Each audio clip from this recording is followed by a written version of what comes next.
স্বাগত ইন্ডিপেন্ডেন্ট টেলিভিশনের সাপ্তাহিক আয়োজন আশার বাংলাদেশের সঙ্গে আমি জাহিদ হোসেন আছি। আজ আমরা ধান, পাট এবং আমের তিনটি বিষয় নিয়ে আমরা তিনটি গবেষণা এবং নতুন ধরনের কাজ হচ্ছে সেগুলি নিয়ে আমরা আলোচনা করব। তার আগে জেনে নিব তিনটি শিরোনাম। পাটের কালচে আঁশ সোনালী করার প্রযুক্তি উদ্ভাবন, বাড়বে আঁশের মান।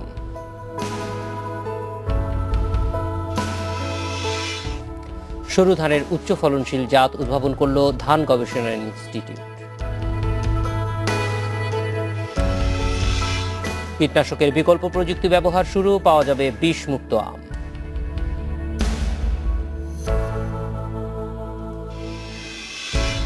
জাগ দিলে অনেক সময় কালো হয়ে যায় পাট, আর এ কারণে প্রত্যাশিত দামে বেচতে পারে না কৃষক। তবে যুগ যুগ ধরে চাষিদের এই বিড়ম্বনার অবসানের আশা দেখাচ্ছে কিশোরগঞ্জের পাট গবেষণা কেন্দ্রের বিজ্ঞানী আশরাফুল আলমের উদ্ভাবন।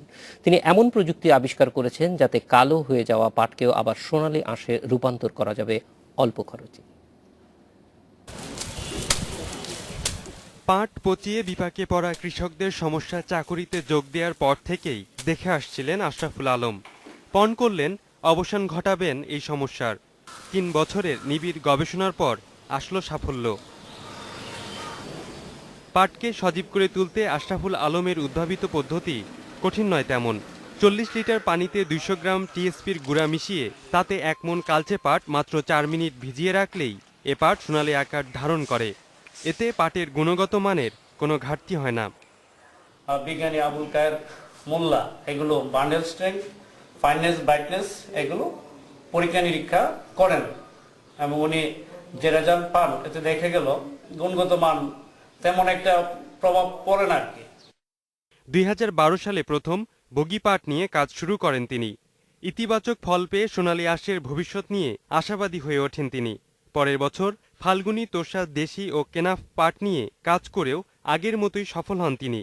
তার উদ্ভাবন ব্যবহার করে অল্প পরিমাণ বা ময়লাযুক্ত পানিতে জাগ দিয়ে পচানো যাবে পাট। পাটটাকে পরিষ্কার করে নিয়ে তারপরে ট্রিটমেন্ট করতে হবে। ট্রিটমেন্ট করার পর ওই পাটের আঁশকে আবার পুনরায় পানিতে ধোয়া যাবে না।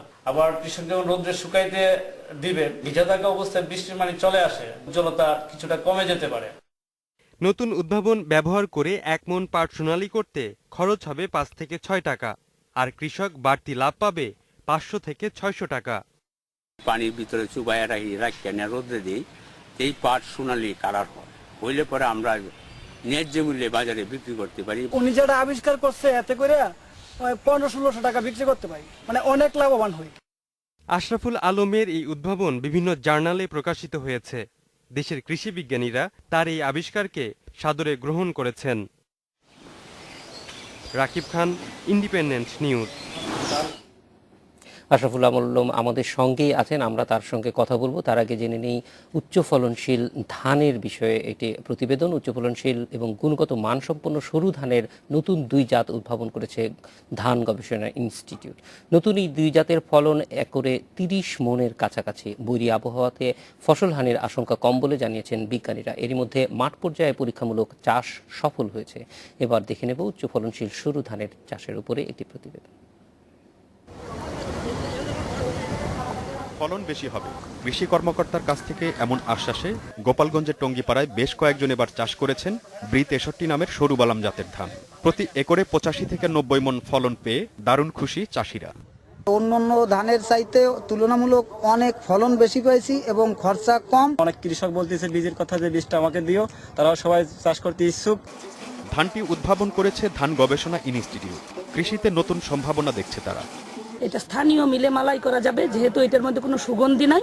এইটা বিরি ধান ২৮ এবং বাজারে যে পাওয়া যায় মিনিকেট, জিরা শাইন, এর একটা পরিপূরক জাত হবে।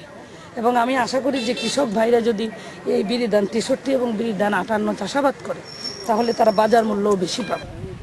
৭ বছরের গবেষণায় হবিগঞ্জ ধান গবেষণা ইনস্টিটিউটের এক বিজ্ঞানী আবিষ্কার করেছেন নতুন জাতের কৌলিক। এই জাতটি ব্রি ২৮ ও ব্রি ২৯-এর চেয়ে বেশি ফলন দেবে। এই জাতের ধান গাছ ঝড় বৃষ্টিতে নুয়ে পড়ে না, পোকার আক্রমণও হয় কম। ধানটির এখনও নামকরণ করা হয়নি। আশা করছি এই জাতটি ব্রি ধান ২৮ থেকেও অধিক ফলন দিবে, কিন্তু এর জীবনকাল ২৮-এর মতোই এবং এদের ধানের কোয়ালিটি খুবই ভালো। আমরা ট্রায়াল করছি। এই ধানটি যদি রিলিজ করা যায় তাহলে হাওর অঞ্চলের মানুষের দীর্ঘদিনের যে প্রত্যাশাটি সেটি পূরণ হবে। অধিক ফলন আর চাষের সুবিধার কারণে এই নতুন জাত দ্রুত চাষিদের কাছে জনপ্রিয় হয়ে উঠবে বলে মনে করছে কৃষি বিভাগ। আর এজন্য চাষিদের সব ধরনের সহায়তা দেওয়ার কথা জানিয়েছেন কর্মকর্তারা। Zahurul Islam Johnny, independent news. এসব বিষয়ে আলোচনার জন্য স্টুডিওতে উপস্থিত আছেন কিশোরগঞ্জের পাট গবেষণা আঞ্চলিক কেন্দ্রের বৈজ্ঞানিক কর্মকর্তা আশরাফুল আলম ও বাংলাদেশ ধান গবেষণা ইনস্টিটিউটের মহাপরিচালক ডক্টর জীবন কৃষ্ণ বিশ্বাস। কথা বলছি তাদের সঙ্গে। আপনাদের দুজনকে স্বাগত। প্রথমে আশরাফুল আলমের কাছে একটু জানতে চাইব যে এই যে পাট উদ্ভাবন করলেন, যেটি এই মানে কৃষকরা এই সমস্যার কথা আপনাদেরকে কিভাবে জানিয়েছে বা আপনারা এই সমস্যাটা কিভাবে জানেন? জি, ধন্যবাদ। আমি কিশোরগঞ্জ পাট গবেষণা ইনস্টিটিউটে বিজ্ঞানী হিসেবে কাজ করতেছি। আমি বিভিন্ন সময় কৃষকদের জমিতে পরিদর্শনে যাই, দেখি কৃষকরা যখন পাট চাষ করে পাট কাটার সময় হলে দেখা যায় পানির অভাব হয়, অল্প পানিতে ওরা পচাচ্ছে, 5 ইঞ্চি 6 ইঞ্চি এরকম পানি থাকে জমিতে। যে জমিতে পাট চাষ করে ওরা ওই জমিতে গর্ত করে ওইখানেই তারা পাট গাছগুলো মাটি দিয়ে ছাপা দিয়ে দেয়। তাই মাটি দিয়ে ছাপা দেওয়ার ফলে দেখা যাচ্ছে যে ওই পাটের যে রংটা ওটা কালো হয়ে যায়। তখন আমার চিন্তা আসলো যে কৃষক একই কষ্ট করে যে কালো পাট ফলাচ্ছে, আবার সমপরিমাণ কষ্টে আবার সোনালি আঁশও পাচ্ছে, তাহলে যে কী করে যে কালো আঁশটাকে এই সোনালি কালার আনা যাবে, সেরকম আমি চিন্তা করতে থাকি এবং আমার ঊর্ধ্বতন যে কর্মকর্তারা আছেন ওনাদের সাথে পরামর্শ করি। বিভিন্ন প্রতিষ্ঠানের আমার কলিগ আছে, বিজ্ঞানীরা আছেন, ওনাদের সাথে কথা বলি যে এটা কীভাবে করা যায়। ওনারা বলেন যে তুমি চেষ্টা করে যাও, দেখো কি করা যায়। তারপর চিন্তা করলাম যে আগে শুনেছি যে তেঁতুলগুলা পানি দিয়ে পাটের শ্যামলা রঙটা কিছুটা দূরীভূত হয়। এতে চিন্তা করলাম যে অ্যাসিটিক গুণাগুণ আছে বলে এটা হয় সম্ভবত। আমিও তখন যে টিএসপিতে অ্যাসিডিক একটা ব্যাপার আছে, টিএসপি সারে অ্যাসিডিক একটা ব্যাপার আছে, তাহলে টিএসপি দিয়ে জন্য কাজটা শুরু করলাম। তা প্রথম বছর যখন করি দেখা গেল যে অনেকটাই সফল হলাম, কালারটা আসছে। তারপরে আমার আশেপাশে যারা ছিলেন, আমার সহযোগী যারা ছিলেন, ওরাও খুব আগ্রহ করলো যে আসলেই তো কালো পাটের সোনালি কালার হয়ে যাচ্ছে। তখন আমি ঢাকায় আমার CSO sir doctor A K Maksudul Alam sir এবং ex director Mohammad Hossain sir, ওনাদের সাথে কথা বললাম। ওনারা পরে বললেন যে পাটের আঁশটা পাওয়ার পর ট্রিটমেন্ট করে ওনারা বললেন যে এটা ঢাকায় পাঠানোর জন্য। ঢাকায় পাঠালাম ওই টেক্সটাইল ফিজিক্স অ্যান্ড স্ট্যান্ডার্ডাইজেশন ডিপার্টমেন্টে।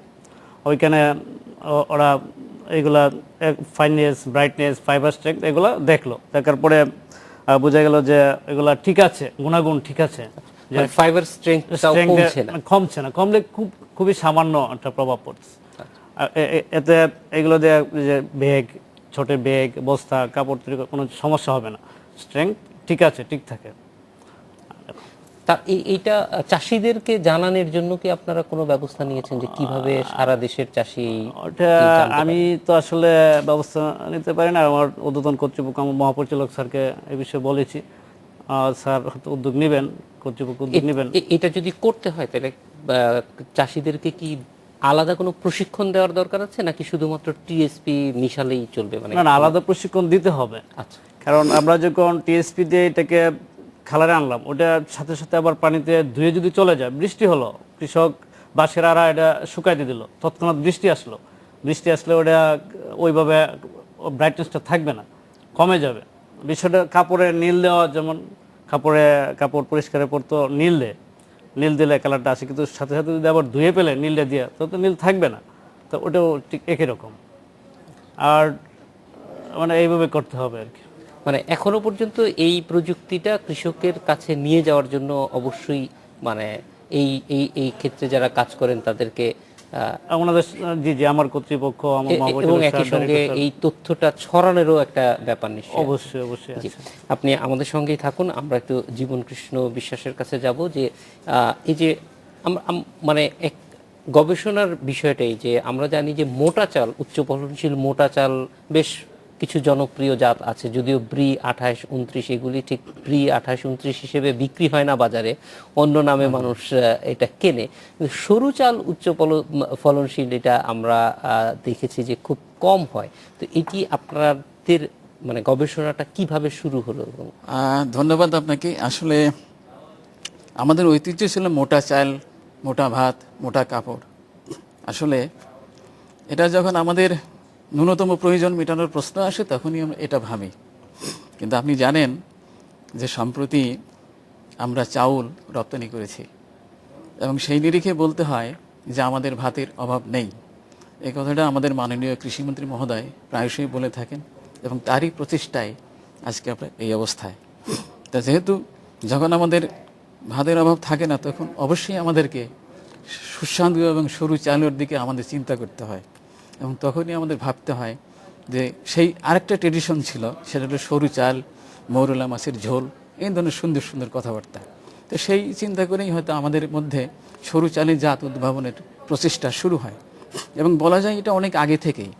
প্রসঙ্গত বলতে হয় মাননীয় কৃষিমন্ত্রী মহোদয় যখন ইরানে গিয়েছিলেন সেই সময় উনি কিছু সরু চাল, সরু ধানের জাত, যার যেমন উনি সাথে করে নিয়ে আসেন এবং আমাদের কাছে দেন এবং আমরা সেটা নিয়ে গবেষণা শুরু করি।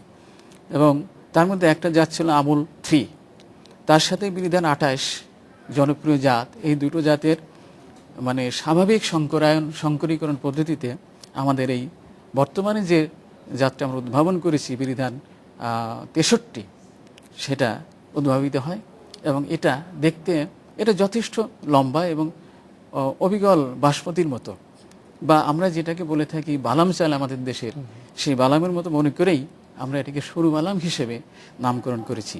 প্রসঙ্গত বালাম কেন বললাম সেটাও একটু বলতে হয়। কৃষি মন্ত্রণালয়ে মাননীয় প্রধানমন্ত্রী যেদিন আসেন ওদিন আমাদেরকে উনি বলেছিলেন যে যখন আমরা রাইস ঐতিহ্যগতভাবে চিন্তা করি, ঐতিহ্যের কথা চিন্তা করি, তখন উনি বালাম চাউলের কথা বলেছিলেন, উনি লক্ষ্মী দীঘার কথা বলেছিলেন, যে আমাদের ট্রেডিশনাল যে আমন ধান, তো বালাম হলো সরু চাল। এবং সেই কথা মনে রেখেই আমরা দেখলাম যে চাউল সুস্বাদু, যদিও এটাতে সুগন্ধ নেই, আসলে সুগন্ধ থাকার প্রয়োজনও নেই। চাউল যদি সরু হয় আমরা প্রত্যেক দিন ভাত খাবো সরু চালের, সেখানে সুগন্ধির প্রয়োজন নেই, দেখতে সুদৃশ্য এবং অত্যন্ত সুস্বাদু। এবং এত শত কথা মনে রেখেই আমাদের সেই 1997 থেকে শুরু করে আমরা এটার কাজ শুরু করি এবং 2013 সালে এটা আমরা অবমুক্ত করি বিরিধান 63 হিসেবে। জীবনকৃষ্ণ, আমরা আপনাদের দুজনের কাছে আবার ফিরে আসব, আমরা একটা বিরতি নিয়ে তারপরে এই গবেষণার একটু অনুপুঙ্খ কিভাবে গবেষণাগুলি চালিয়েছেন সেটা নিয়ে জানতে চাইবো একটা বিরতির পর। আশা বাংলাদেশে যাচ্ছি, একটি বিরতিতে ফিরছি।